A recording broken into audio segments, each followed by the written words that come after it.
ஆளுநர் ரவி நாகாலாந்திலிருந்து தமிழ்நாட்டுக்கு வரும்போது ஜேம்ஸ் பாண்ட் வர்றாரு. கார்ட்டூன்லாம் போட்டு அவரை ஜேம்ஸ் பாண்ட் மாதிரியே கார்ட்டூன்லாம் போட்டு அவரை அவரு பாஜகவுடைய தமிழ்நாடு செயல் தலைவர். தலைவர் சும்மா இருப்பாரு, செயல் தலைவர் தான் இயங்குவாரு. ஏன்னா ஐபிஎஸ் வேற அவர் வேட்டையாடுவார் பாருங்க அப்படின்னு தான் அவங்க சொன்னதோ. வேட்டையாடுவதுங்கிறது உண்மைதான். ஆனா அதுல பலியாகிறது எல்லாமே ஜனநாயக மரபுகள்ங்கிறத நம்ம அவர் தன்னுடைய வேட்டையை தொடர்றாரு. அதுவும்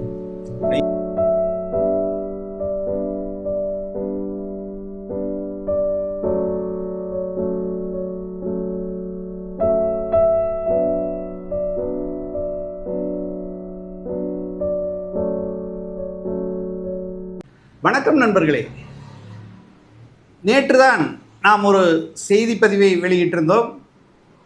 ஆர்டிக்கல் 142 ஜட்ஜ்மெண்ட் பற்றி ஒரு பெரிய விரிவான பேட்டி பேராசிரியரும் மூத்த வழக்கறிஞருமான கரிச்சி ராமசாமியுடன் ஒரு சிறப்பு பேட்டியை வெளியிட்டிருந்தோம். அதற்குள் இன்னொரு அப்டேட் ஆயிருக்கு. அதில் கவர்னர் ரவி துணைவேந்தர்கள் மாநாட்டை ஊட்டியில் கூட்டியிருக்கிறார் 25-26 தேதிகளில். அதற்கு துணை ஜனாதிபதியை அழைத்திருக்கிறார். இது ஒரு மிகப்பெரிய சர்ச்சைக்குண்டான ஒரு விஷயமாக சென்று கொண்டிருக்கிறது. ஏற்கனவே முதல்வர் ஸ்டாலின் துணைவேந்தர்கள் கூட்டத்தை சென்னையில் கூட்டியிருந்தார். அதற்கு அடுத்தபடியாக இப்போது வேந்தர் என்ற முறையில் இவர் கூட்டியிருக்கிறார், கவர்னர் கூட்டியிருக்கிறார். இதற்கு பின்னணியில் வேந்தராக கவர்னர் தொடர்வதாகவும் துணைவேந்தர்கள் நியமனம் மட்டுமே முதல்வருக்கு அனுமதி கொடுத்திருப்பதாகவும் உச்சநீதிமன்றம் கொடுத்திருப்பதாகவும் ஒரு விஷயம் சொல்லப்படுது. இப்படியான ஒரு விஷயத்துக்கு பின்னாடி எல்லாருமே ஒரு பேசக்கூடிய விஷயம், ஒரு கவர்னர் செய்யக்கூடிய செயலாக இது ஒரு சிறுபிள்ளைத்தனமாக இருக்குது. இது ஒரு வீம்புக்கு வேட்டையாடுற வேலையாக இருக்குது. தமிழ்நாட்டில் ஒரு இரட்டை அரசாங்கம் நடத்தக்கூடிய போக்கை இது ஆணித்தரமாக உறுதிப்படுத்துது அப்படிங்கிற விமர்சனங்கள்லாம் அரசியல் நோக்கர்கள்கிட்டருந்து வந்துட்டுருக்கு. இந்த மாதிரியான சூழலில் எதிர்கால அரசியல் எப்படி இருக்கும்? உண்மையிலேயே ரவி வீம்புக்கு தான் வேட்டையாடுறாரா? இந்த மாதிரியான வீம்புக்கு வேட்டையாடுதல் இதுவரைக்கும் என்னெல்லாம் நடந்திருக்கு அப்படிங்கிறத பத்திரிகையாளரும் மூத்த சிந்தனாவாதியுமான நமது தோழர் கணேஷுடன் இப்போது ஒரு நேர்காணலை சந்திக்கிறோம். வணக்கம் தோழர். வணக்கம். இப்போ விஷயத்தையெல்லாம் உங்கள் முன்னாடி சொல்லிட்டேன். ஆமாம், இப்போ கவர்னர் ரவி பற்றி அதில் ஒரு வார்த்தை நீங்கள் சொல்லும்போது என்னால் ஏதோ குறுக்க பேசணும் போல தோணுச்சு. இந்த வீம்புக்கு வேட்டையாடுறது, அது அந்த வார்த்தைகள் அது என்னன்னா, இந்த ஆளுநர் ரவி நாகாலாந்திலிருந்து தமிழ்நாட்டுக்கு வரும்போது ஜேம்ஸ் பாண்ட் வர்றாரு அப்படின்னு அந்த கார்ட்டூன்லாம் போட்டு அவரை ஜேம்ஸ் பாண்ட் மாதிரியே கார்ட்டூன்லாம் போட்டு அவரை வரவேற்று பாஜக காரங்க. ஓஹோ, அதான பார்த்தேன். ஆமாம், ஏன்னா நீங்கள் சொன்னீங்க இல்லையா, அவர் ஏன் அப்படி பண்ணுறாருன்னா அவர் பாஜகவுடைய தமிழ்நாடு செயல் தலைவர். செயல் தலைவர். ஆமாம், இந்த வச்சிருப்பாங்க இல்லையா, தலைவர் செயல் தலைவர். தலைவர் சும்மா இருப்பார், செயல் தலைவர் தான் இயங்குவார். சரி சரி, இவர் அது மாதிரி ஒரு செயல் தலைவர். அப்படி தான் அந்த விஷயம். அப்படி ஒரு ப்ரொஜெக்ட் பண்ணப்பட்டேன்னா ஐபிஎஸ் வேறு அவர் இப்போ நீங்கள் சொன்ன மாதிரி தான் அவர் வேட்டையாடுவார் பாருங்க அப்படின்னு தான் அவங்க சொன்னது. அவர் வேட்டையாடுவது உண்மைதான். வேட்டையன். ஆமாம், வேட்டையன். வேட்டையாடுவதுங்கிறது உண்மைதான். ஆனால் அதில் பலியாகிறது எல்லாமே ஜனநாயக மரபுகள்ங்கிறத நமக்குள்ள அவர் தன்னுடைய வேட்டையை தொடர்றாரு. அதுவும் நீங்கள் இப்போ இதில் ஆளுநர் ரவியுடைய இப்போ நீங்கள் உதாரணத்துக்கு ஒன்று சொன்னீங்க, துணைவேந்தர்கள் கூட்டம் அப்படின்னு கூட்டலாமா வேணாமா அப்படிங்கிறலாம். இந்த கூட்டலாமா வேணாமா எதற்காக கூட்டுகிறாருங்கிறத நம்ம இங்கே பிரச்சனையே. அவருடைய அதிகார வரம்பெல்லாம் தாண்டி நீங்கள் ஒரு மசோதாவை 2 வருஷம் கிடப்பிலே போட்டார் வச்சுக்கோமே அப்படி ஆனால் அந்த மசோதா இந்த மாநிலத்தின் அமைதியை குலைத்து விடும்னு உண்மையிலேயே இருந்து அப்படி நிறுத்தி வச்சா கூட அந்த ஆளுநரை பாராட்டலாம். நம்ம ஒரு சட்டத்திற்கு அப்பாற்பட்டு ஒருத்தர் ஒரு வேலையை செய்கிறார் அப்படின்னு காமராஜரை பற்றி அப்படிதான் சொல்லுவாங்க. ரூலை பற்றிலாம் கவலைப்படாது, நான் தானே ரூலு, இந்த கையெழுத்து போடுறேன் அப்படின்னு சொல்லுவாங்க காமராஜரை. அப்போ அதை தாண்டி செய்யும்போது நீ நல்லது செய்றியா கெட்டது செய்றியாங்கிறது தான் இங்கே பிரச்சனை. அப்போ இவர் செய்ததெல்லாம் என்ன அப்படின்னு சொன்னால், ஒரு மக்கள் பிரதிநிதிகள் இருக்கக்கூடிய சட்டமன்றம் அனுப்புகின்ற தீர்மானத்தின் மீது எந்த முடிவும் எடுக்காமல் உட்கார்ந்தது. அதில் இந்த பல்கலைக்கழகங்கள் சார்ந்த இப்போ அதில் தான் இந்த நீ இவர் கொடுக்கவே இல்லைன்னா உச்சநீதிமன்றம் அதை அமல்படுத்தி. ஆமாம், தானே முன் எல்லாத்தையும் கொண்டு இப்போ அதனால தான் முதலமைச்சர் அந்த கூட்டத்தை நீங்கள் அந்த அதிகாரம் வந்தங்காட்டி தான் கூட்டுறாரு. ஆனால் இப்போ இவர் என்னன்னா அதிகாரம் உனக்கு மட்டுமில்லை எனக்கும் இருக்கு. முன்னாடி என்னன்னா அதிகாரம் உனக்கு கிடையாது எனக்கு மட்டும்தான் சொன்னவர், இப்போ உனக்கு மட்டும் இல்லை எனக்கும் உண்டுன்னு காமிக்கிறதுக்காக அந்த கூட்டம். அப்ப 2 வேந்தரா? இதுதான் அந்த வீம்புக்கு வேட்டையாடுறது. இல்ல அது அப்ப 2 வேந்தரா? அப்படிதான் அவங்க அப்படிதான் அவரு கொண்டு வர முயற்சி பண்ணார். இந்த இடத்துல ஒரு தொந்தரவு, அதாவது இந்த ஒரு படம் சின்ன வீடுன்னு நினைக்கிற பாக்யராஜ் படம், அதுல டபுள் ஆக்ட் பண்ணுவார் பாக்யராஜ். இந்த பையன் போவான், மகன் போவான், ஒரு பாக்யராஜை பார்த்துருவான், திரும்பி வீட்டுக்கு வரும், அங்க ஒரு பாக்யராஜ், அம்மா எனக்கு 2 அப்பா.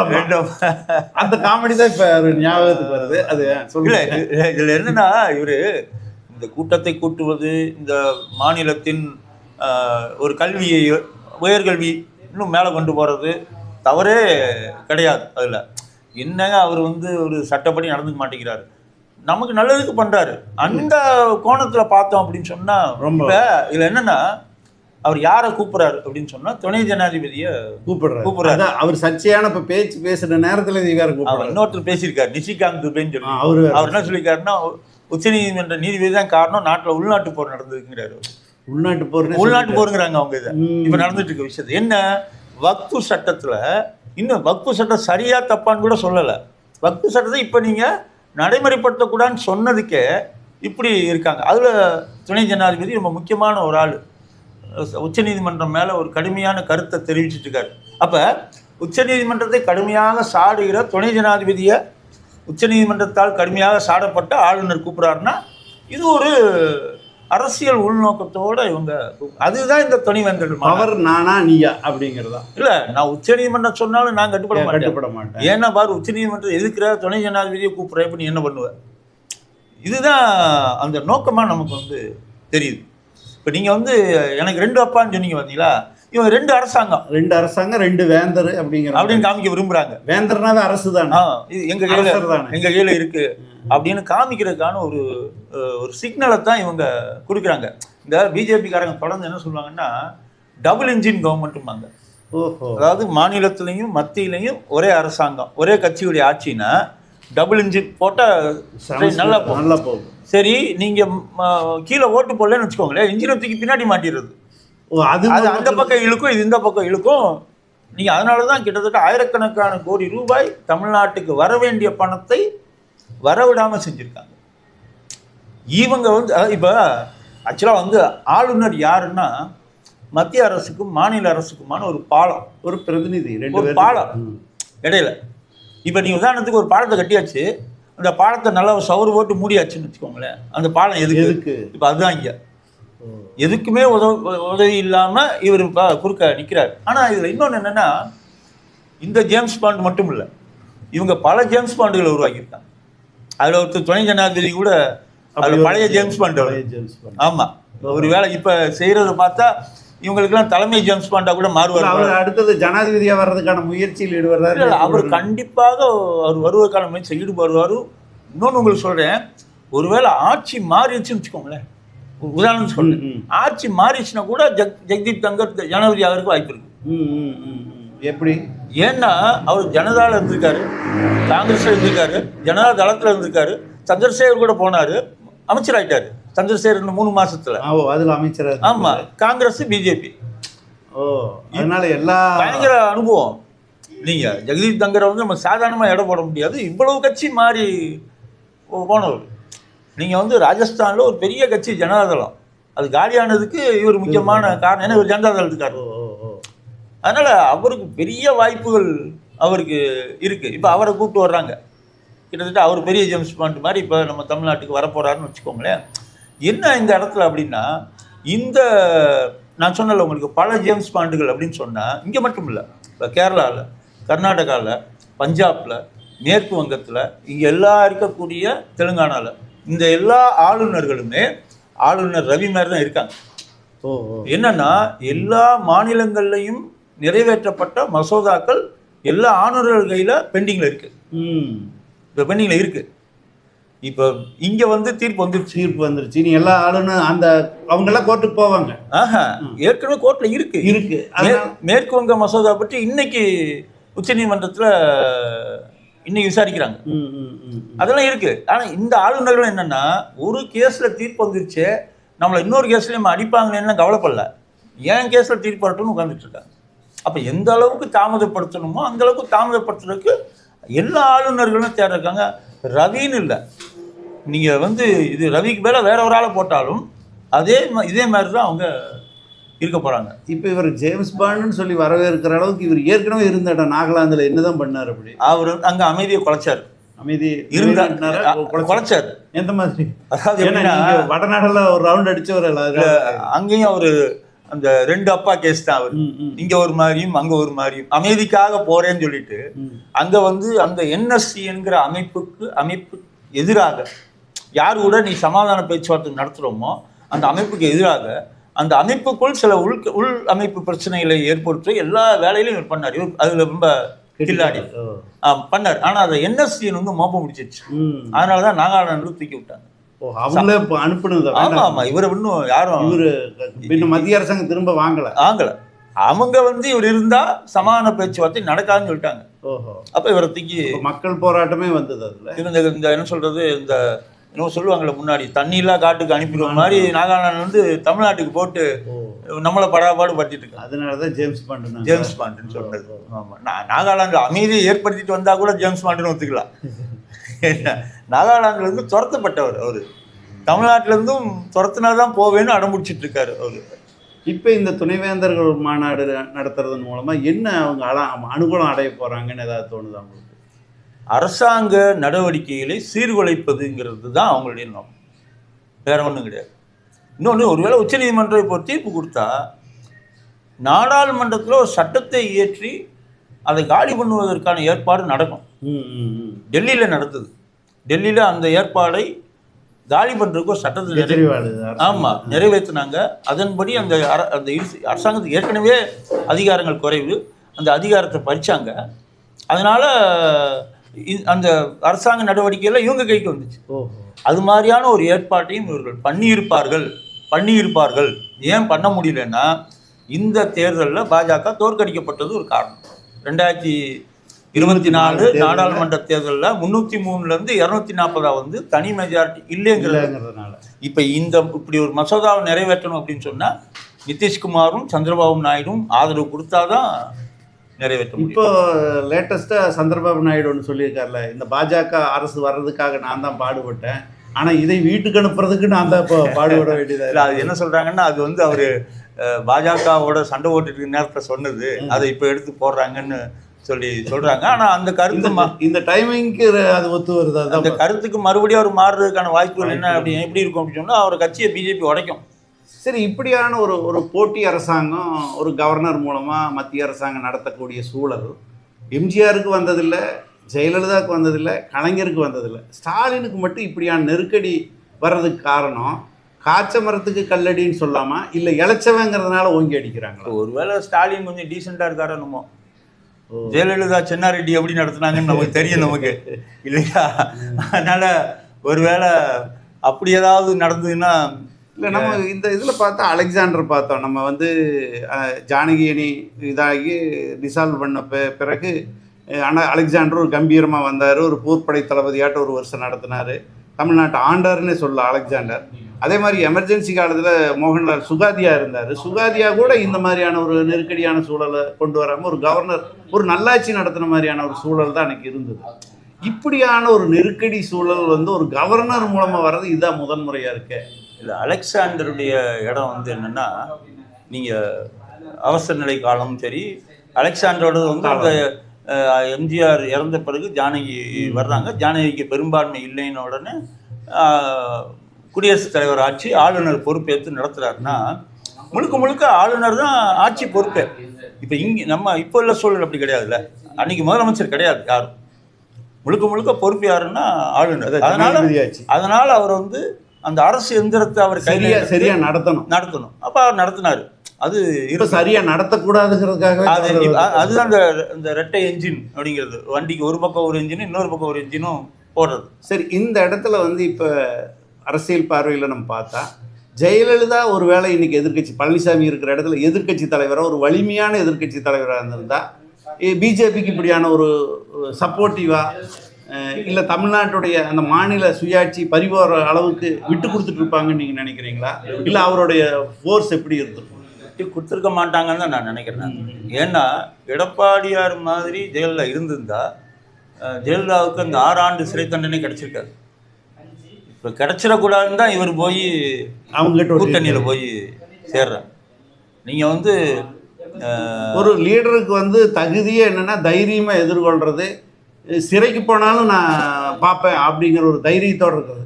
சிறைக்கு போகாமல் இருக்கணுங்கிறதுக்காகவே இவங்கெல்லாம் வந்து இன்னைக்கு பதவி சுகம் பார்த்துட்டு உட்காந்துருக்காங்கன்னு சொல்லலாமாப்பா? சொல்லலாம்.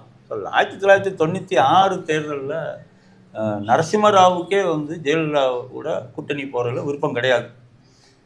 அந்த விருப்பம் இல்லைங்கிறனால தான் தமிழ் மாநில காங்கிரஸ் உருவாகுது. அவங்க வெளியில் போய் ஒரு கட்சியை உருவாக்கி திமுகவோட சேர்ந்து போட்டிடுறாங்க. வேறு வழி இல்லாமல் நரசிம்மராவ் ஜெயலலிதா கூட போகிறாங்க.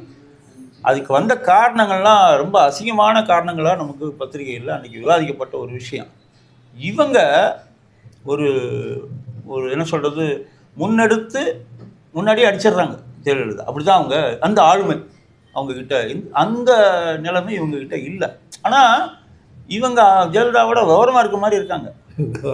ஆமாம், ஏன்னா அதிமுக இருக்குமா இல்லையாங்கிற பற்றி கவலைப்படலை.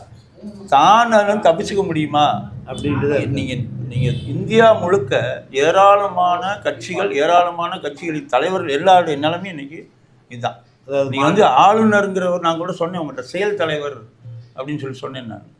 பிஜேபிக்கு வந்து மாநிலங்களில் இன்னும் பல அமைப்புகள் அவங்களுடைய செயல் அமைப்புகளாக இருக்குது. நீங்கள் உள்குத்து வேலைகளை பண்ணிட்டே தான். அமலாக்கத்துறை இருக்குது, மத்திய புலனாய்வு குழு சிபிஐ இருக்குது. இதெல்லாமே இந்த வேலையெல்லாம் செஞ்சுட்டு நீங்கள் ரைடு. இன்னொன்று என்னென்னா, பிஜேபியில் உங்களை ரைடு பண்ணியாச்சு இல்லை, அப்போ உங்கள் வாழ்க்கை போச்சுலாம் கிடையாது. நீங்கள் பிஜேபியில் சேர்ந்துட்டிங்கன்னா நீங்கள் முதலமைச்சர் ஆகிடலாம். ஆயிருக்காரு. அஸ்ஸாம் முதலமைச்சர் வந்து ரைடு வந்த பிறகு பிஜேபியில் சேர்ந்தவர் தான் இன்றைக்கி அவர் முதலமைச்சர். அப்போ ஏன் எடப்பாடி வீட்டுக்கு ரைடு விட்டு இருந்து இப்போ அவர் முதலமைச்சர் அதுதான் உள்ளே வர்றாரு. நீங்கள் அஜித் பவார் வந்து 70,000 கோடி ரூபாய் ஊழல் பண்ண ஆளுன்னு சொல்லி மோடி பேசுகிறார் மேடையில். 3ஆவது நாள் அஜித் பவார் அவங்களோட போகிறாரு, துணை முதலமைச்சர். அந்த கேஸெல்லாம் வெளியே போகுது. 17 கேஸ் விட்ரா பண்ணியிருக்காங்க. பிஜேபி வந்து நேர்மையாக இருக்குது. ஊழல் வழக்கு எல்லாத்தையும் வந்து விளக்கிக்கும். நீங்கள் வந்து ரைடு போன பிறகு கட்சியில் சேர்ந்த சுவேந்து அதிகாரி இன்றைக்கி அவர் தான் என் பிரதான எதிர்கட்சி தலைவர் மேற்கு வங்கத்தில். இப்படி இன்னைக்கு சந்திரபாபு நாயுடு இல்லை, இப்போ சந்திரபாபு நாயுடு என்னதான் கூட்டணியில் இருந்தாலும் தமிழ்நாட்டில் நடக்கிற ஒரு விஷயத்தை வந்து ரொம்ப கூர்ந்து பார்ப்பார்.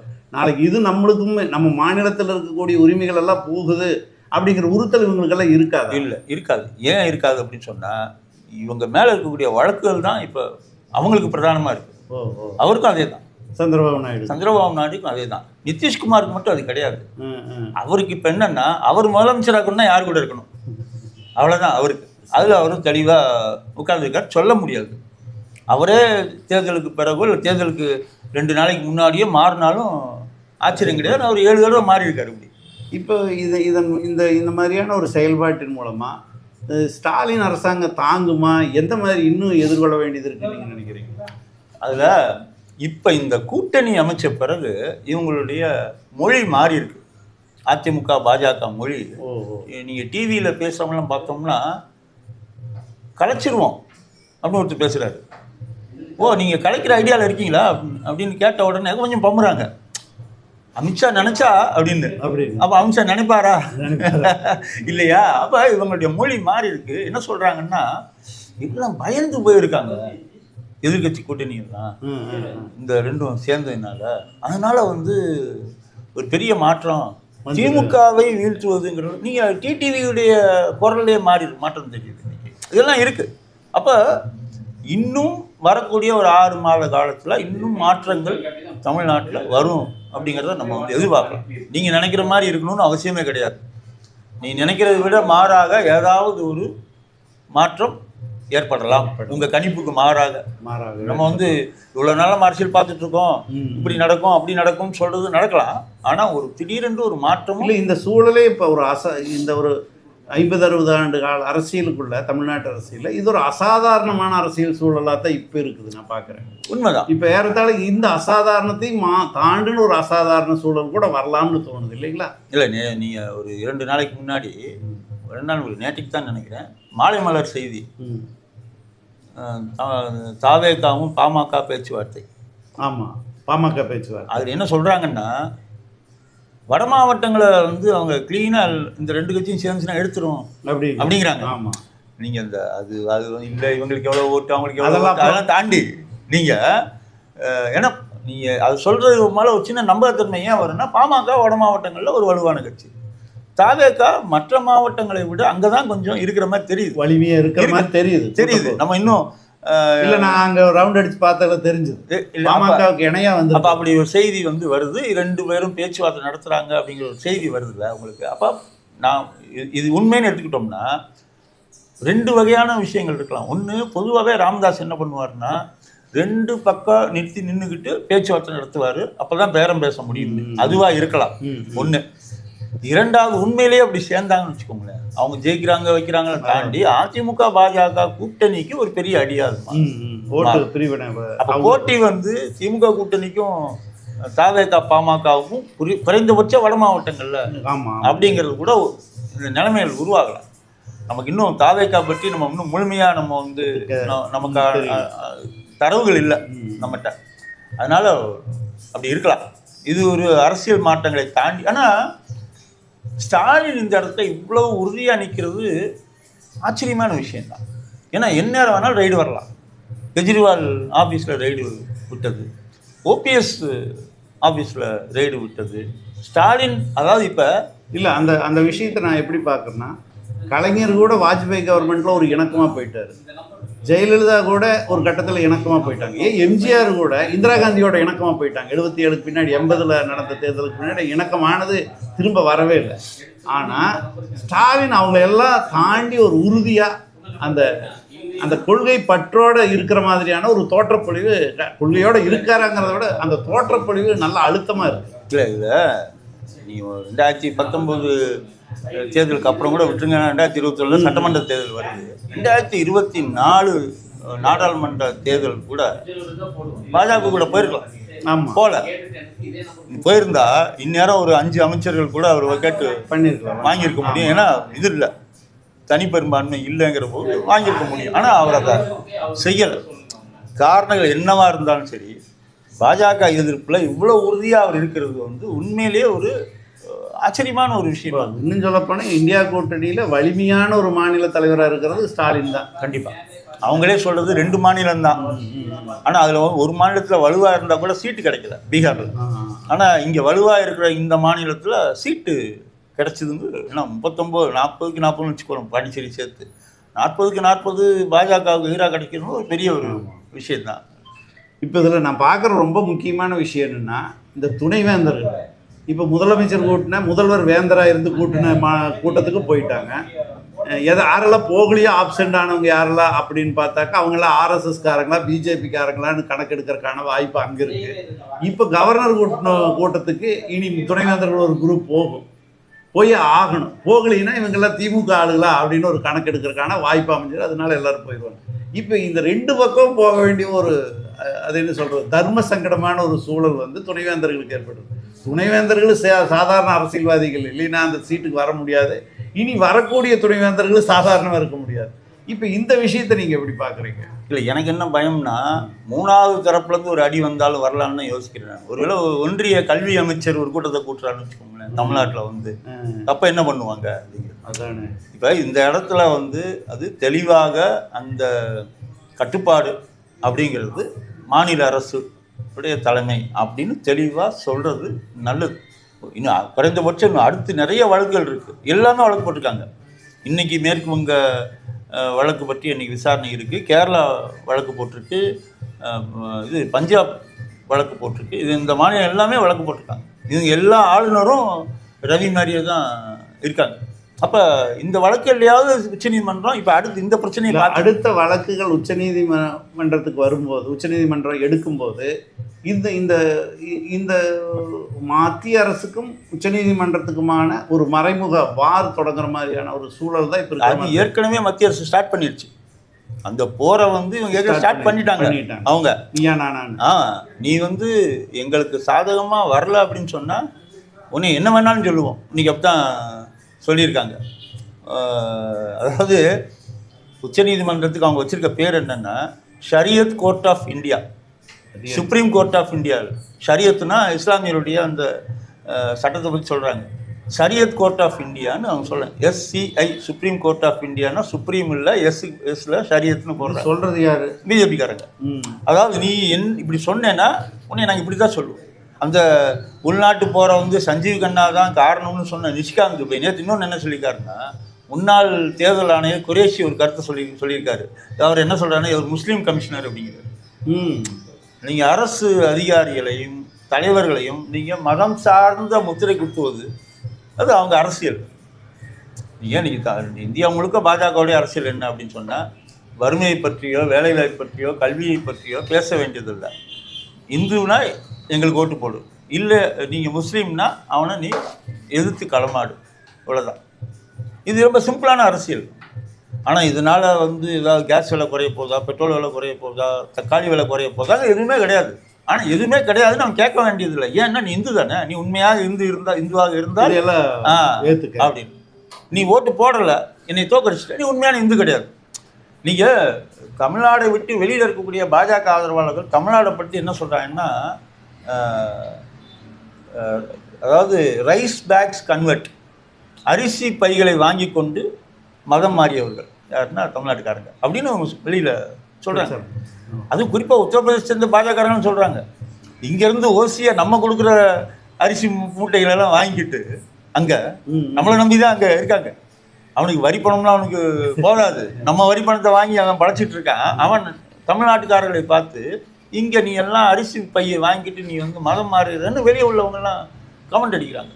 சமூக வலைத்தளங்களில் இப்படிப்பட்ட கருத்துக்கள் நிறைய. ரவி இந்த உச்சநீதிமன்ற தீர்ப்புக்கு பின்னாடி மாற்றப்படுவார்னு மீடியாவில் பேச்சாகி இருந்தது மாறி இப்போ வீம்புக்கு வேட்டையாடுறது தொடரக்கூடிய ரவியாக மாறி இருக்கார். அப்போது இவரை மாற்றுவது அப்படிங்கிற எண்ணத்தில் மத்திய அரசு இல்லவே இல்லை. ஜனாதிபதி கவர்னர் திரும்ப அழைக்கிற எண்ணம் இல்லவே இல்லை. திரும்ப இந்த வீம்புக்கு வேட்டையாடுவார் அப்படிங்கிறதான் இது ஊர்ஜிதமாகுது. இல்லை, அவங்க பரிசு கொடுக்குற தயாராக இருப்பாங்க இவர் இந்த மாதிரி இருக்கிறதுக்கு. ஏன்னா இப்போ இவர் தூக்கியாச்சு வச்சுக்கோங்களேன், ஒருவேளை வரக்கூடிய மற்ற வழக்குகள்லையும் இதே மாதிரியான தீர்ப்பு வந்து அப்போ அத்தனை பேரையும் தூக்கணும். எல்லா கட்சிக்காரும் பதவி, ஆளுநர் பொறுப்புங்கிறதே பதவி தானே. ஆமாம், நீ ஊரில் எதுவும் பிரச்சனை பண்ணாத அப்படின்னா தமிழிசையை கொண்டு போய் தெலுங்கானாவில் போடுறது. நீங்கள் இங்கே உனக்கு கோயம்புத்தூரில் உனக்கு சீட்டு கிடையாது, அண்ணாமலைக்கு தான் சீட்டுன்னா சிபி ராதாகிருஷ்ணனை கொண்டு போய் ஆமாம் தென்சென்னையில் மறுபடியும் வேறு யாருக்கா கொடுக்கணும்னா இளகணேசனை கொண்டு போய் கவர்னர். நீங்கள் ஆளுநர் பொறுப்பு எல்லாமே இப்படி லோக்கலில் கட்சியில் குழப்பத்தை ஏற்படுத்திடக்கூடாதுன்னு கொடுத்தவங்களுக்கு தான் நாங்கள்.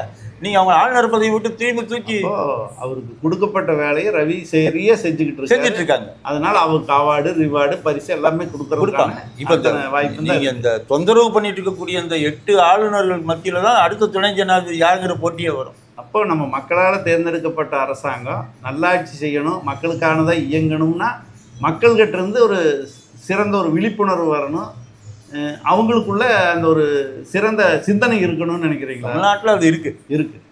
இல்லைன்னா இல்லைன்னா 40க்கு 40 கொடுத்துருக்க மாட்டாங்க. மக்கள் ஓட்டு போடுவா, மக்களால் என்ன முடியும்னா அந்த ஓட்டு போட முடியும். ஓட்டு போட்டாங்க, அவங்களுக்கு எதிராக தான் ஓட்டு போட்டுருக்காங்க. நீ விளையாடுற கண்ணா, நீங்கள் வந்து இந்த ரவியை எடுத்துட்டு இந்நேரம் ரவியை எடுத்துட்டு வேற ஒரு ஆளை போட்டாங்கன்னு வச்சுக்கோங்களேன், அவர் ஒரு வருஷம் ஏதோ நல்லா இருக்கிற மாதிரி ஆக்ட் பண்ணாலே அது ஒரு அரசியலை மாறிடும். ரவி இருக்கிறது திமுகவுக்கு நல்லது, ரொம்ப நல்லது. ஆமாம், ரவியை காமிச்சு ஒருவேளை ரவிக்கு பதிலாக அண்ணாமலை போட்டால் ரொம்ப நல்லது. இல்லை, அது பொதுவாக என்ன பண்ணுவாங்கன்னா அந்தந்த மாநிலத்தை சேர்ந்தவங்கள பொதுவாக போட மாட்டாங்க. இவர் கர்நாடகாவிலிருந்து வந்திருக்காரு. இல்லை, ஆனால் வந்து உங்களுக்கு அப்படியெல்லாம் இவங்க பார்க்க மாட்டாங்க. பிஜேபி பார்க்க மாட்டாங்க. பார்க்குறதா இருந்து வீம்புக்கு வேட்டையாடுங்க. அரசியல் சட்டத்தை மதிக்கிறவர்கள் தான் நம்ம அதில் எதிர்பார்க்கணும். உங்களுக்கு ஒரு ஜனநாயக விரோதமாக இருந்தாலும் அதெல்லாம் மதிக்கிறவங்க தான். நீங்கள் மக்களவையில் துணை சபாநாயகர்னு ஒரு பொறுப்பு இருக்குது. 2019 யாரையுமே போடல. அரசியல் சட்டத்தில் இருக்குது துணை சபாநாயகரை போடணும்னு. ஆனால் இன்னைக்கு வரைக்கும் போடலை. என்னன்னா மரபு என்னன்னா எதிர்கட்சியை சேர்ந்த ஒருத்தரை தான் அங்கே ஆக்குவாங்க. அப்போ ஒருத்தர் சபாநாயகர் கொஞ்சம் டீ குடிக்க வெளியே போனால் கூட துணை சபாநாயகர் உட்காந்துருவார். அப்படி ஒரு ஆள் உட்கார்ந்துட்டு எங்கே பிரைம் மினிஸ்டருங்கன்னு கேட்டுருவாரோன்னு ஒரு பயம். இதெல்லாம் அதான் எந்த அளவுக்கு ஜனநாயக விரோதமாக இருப்பாங்கங்கிறது இதெல்லாம் உதாரணம். மரபு சட்டம் இதெல்லாம் மதிக்கவே கூடாதுங்கிறது தீர்மானமாக இருக்கிறாங்க. அவங்களுக்கு தோதா இருந்தால் எடுத்துக்குவாங்க, அவ்வளோதான். இப்போ நமக்கு என்ன, இப்போ ரவி துணை ஜனாதிபதி ஆகிட்டு ராஜ்யசபாவுடைய சேர்மனாக இருந்தாருன்னா என்ன யோசிச்சு பாருங்களேன். இல்லை, அதுக்குமான வாய்ப்பு அங்கேயும் ஒரு ஜேம்ஸ் பாண்ட் மாதிரியே இருந்தாருன்னா. ஆமாம் ஆமாம். இல்லை, நிறைய ஜேம்ஸ் பாண்டுகளை பாஜக உருவாக்கி என்ன சொல்லலாம். பரவாயில்ல, ரொம்ப நேரம் இந்த விஷயங்களை அலசி ஆராய்ஞ்சு நம்மளுக்கு பதில் சொன்னதுக்கு ரொம்ப நன்றி. அடுத்தது ஒரு வணக்கம். சந்திக்கிறேன். வணக்கம்.